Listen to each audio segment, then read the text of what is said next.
Annonceurs, entrepreneurs, promoteurs et chefs d'entreprise, choisissez dès à présent votre meilleur partenaire média, Ideal Production. Ideal Production est basé à Cotonou au Bénin. Ideal Production, le partenaire exclusif de Sika TV en Afrique.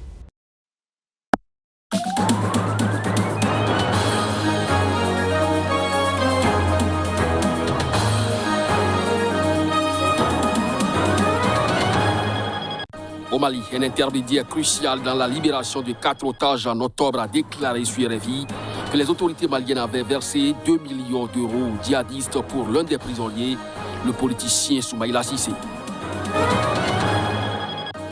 Plus de 1800 détenus se sont échappés lundi d'une prison de l'État d'Imo dans le sud-est du Nigeria. Des hommes armés ont en effet attaqué cette prison selon les services pénitentiaires. Au Niger, au lendemain de l'investiture du président Mohamed Bazoum, 4 soldats ont été tués dans une double attaque terroriste. Ceci se passe dans le sud-est frontalier du Nigeria.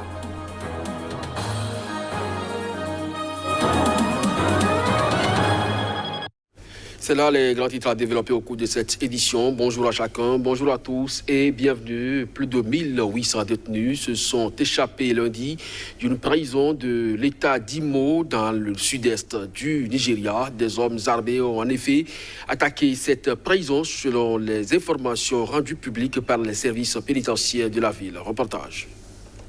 La prison d'Oheri a été attaquée vers 2h15 du matin lundi par des hommes armés non identifiés qui ont libéré de force 1844 détenus, a indiqué dans un communiqué le porte-parole des services pénitentiaires nigérians. Des témoins ont raconté avoir vu un nombre important d'hommes armés à bord de pick-up. Ils ont aussitôt attaqué le personnel de la prison avant de faire exploser la porte principale, explique ce communiqué. De son côté, le chargé de communication des prisons de l'État d'Imo, James Madouba, a confirmé l'attaque et affirmé que la situation est sous contrôle, invitant les habitants à continuer à vaquer à leurs affaires. L'État voisin d'Abia a mis en place un couvre-feu de 22h à 6h du matin suite à cette attaque, la plus importante contre une prison dans l'histoire récente du pays. Le président Muhammadu Buhari a condamné cette attaque, qualifiant ses auteurs de terroristes et d'anarchistes, sans toutefois nommer l'IPOB, le groupe indépendantiste du Biafra, où se trouve l'État d'Imo. Le mouvement de l'IPOB affiche toujours des velléités séparatistes et a récemment montré des vidéos très impressionnantes d'une nouvelle milice baptisée Réseau Sécurité de l'Est, ESN, dans lesquelles on peut voir des dizaines, voire des centaines de combattants à l'entraînement. Fin janvier, des violences avaient éclaté entre l'armée et des communautés locales, faisant au moins un mort. Les tensions restent fortes entre les groupes indépendantistes biafrais et le pouvoir central, 50 ans après la terrible guerre civile qui a fait près d'1 million de morts, en majorité issus de l'ethnie Igbo. Néanmoins, le porte-parole du groupe, Emma Powerful, a réfuté tout lien avec cette dernière attaque dans un communiqué envoyé à l'AFP, qualifiant toute information les accusant de mensongères et fallacieuses. Toujours le Nigeria qui a annoncé la semaine dernière qu'il progressait dans le développement de son vaccin. En janvier déjà, Abuja avait débloqué une enveloppe de 25 millions de dollars pour mettre au point une réponse vaccinale locale. Pour l'heure, 2 candidats vaccins sont en cours d'élaboration selon le task force présidentiel mis en place par l'État fédéral.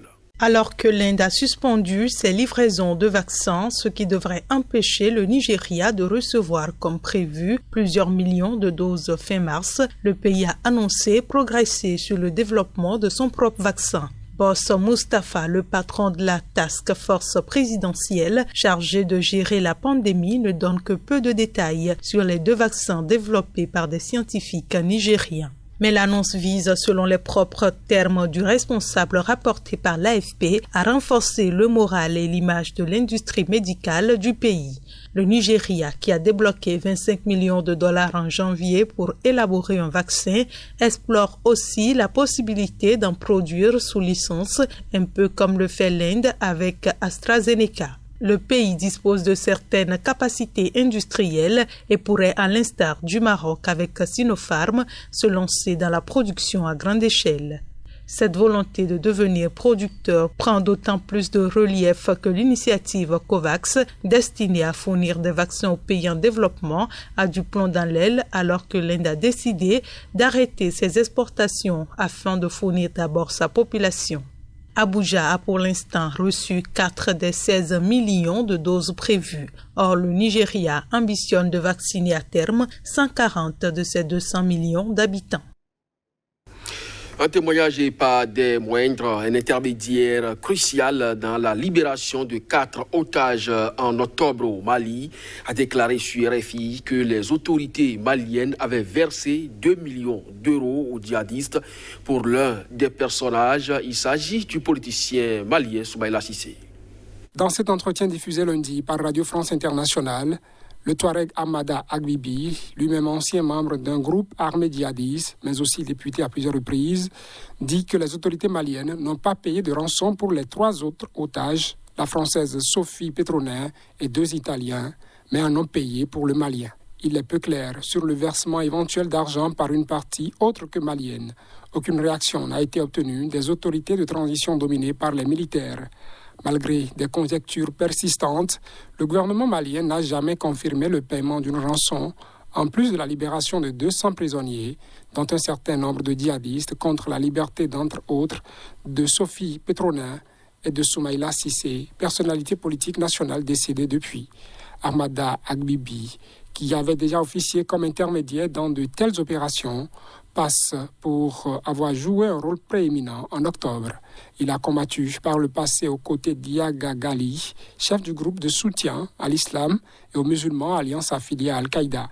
C'est Iyad Ag-Gali qui avait accueilli triomphalement les prisonniers libérés par l'État malien. Ahmad Ag-Bibi apparaissait sur des photos de l'échange. Il réfute le chiffre de 10 ou 30 millions d'euros de rançon, évoqué notamment par Moustapha Dera, présenté par les autorités algériennes comme un des djihadistes relâchés puis repris. Ce n'est pas vrai, il n'y a pas ces chiffres-là. Je sais que l'État malien, les autorités de transition, ont payé 2 millions d'euros pour libérer Soumaïla, dit-il. Pour les autres otages, il est moins clair. Il dit de ne pas avoir vu circuler d'autres billets que ceux réunis par les autorités maliennes. Il dit aussi que c'est l'État malien qui a fait tout. Au lendemain de l'investiture du nouveau président Mohamed Bazoum, 4 soldats ont été tués samedi dans une double attaque terroriste dans le sud-est du Niger, frontalier du Nigeria. C'est une information rendue publique par le ministère nigérien de la Défense. Le 3 avril dernier, aux environs de 9h30, soit 8h30 GMT, les positions militaires de Nkagam et du PK5 dans le département de Difa ont fait l'objet d'une attaque simultanée par des groupes armés terroristes venus d'un pays voisin, lourdement armés et à bord de 18 véhicules. Selon le communiqué du ministère de la Défense lu à la radio publique, le bilan est le suivant. Côté ami, 4 militaires décédés, 1 porté disparu, 6 blessés dont 1 grave, plusieurs matériels emportés par les assaillants. Plusieurs terroristes ont été neutralisés et leur matériel détruit par les frappes aériennes. Le ministère de la Défense a salué la riposte spontanée et efficace des renforts militaires qui ont permis de repousser les assaillants, assurant que les opérations de ratissage se poursuivent dans les zones des opérations. Le nouveau président du Niger, Mohamed Bazoum, élu en février dernier, a été investi vendredi. Un des principaux défis du nouveau chef de l'État sera de juguler les attaques djihadistes, autant dans la région du lac Tchad que dans la zone des 3 frontières Niger, Mali, Burkina, où des groupes affiliés à l'État islamique et à Al-Qaïda sévissent. Depuis le début de l'année, les attaques contre des civils se sont multipliées dans cette zone des 3 frontières. Plus de 300 personnes ont été tuées dans 3 séries d'attaques contre des villages et des campements de l'ouest du Niger. L'Éthiopie, l'Égypte et le Soudan se retrouvent à Kinshasa pour reprendre leurs négociations concernant le méga barrage éthiopien sur le Nil bleu, centrale méga hydroélectrique vitale pour Addis Abeba, mais perçue comme une menace par le Caire et Khartoum. Les ministres des Affaires étrangères des 3 pays se sont retrouvés en présence du président de la République démocratique du Congo, Félix Tshisekedi, qui exerce la présidence annuelle de l'Union africaine depuis février.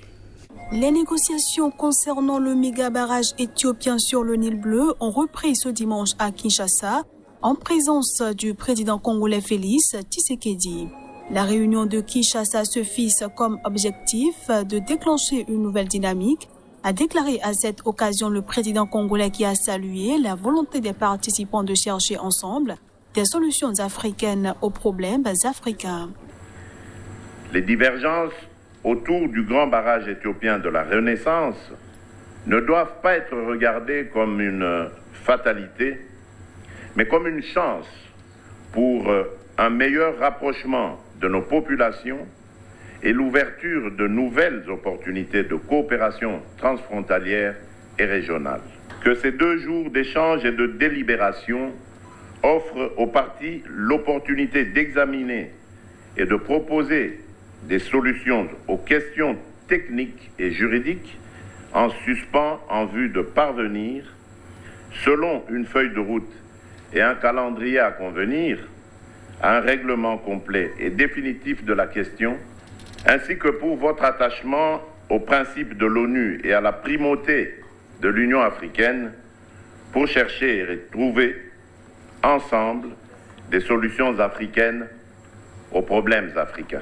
L'ambassadeur des États-Unis était également présent à l'ouverture des travaux de cette réunion, présentée comme la conférence ministérielle de Kinshasa sur la poursuite des négociations tripartites sur le barrage de la Grande Renaissance éthiopienne, GERD. La conférence doit se conclure ce lundi. Ce sera donc tout pour cette édition. Merci de nous avoir suivis. Bonne journée en compagnie des programmes de SICA. À très bientôt.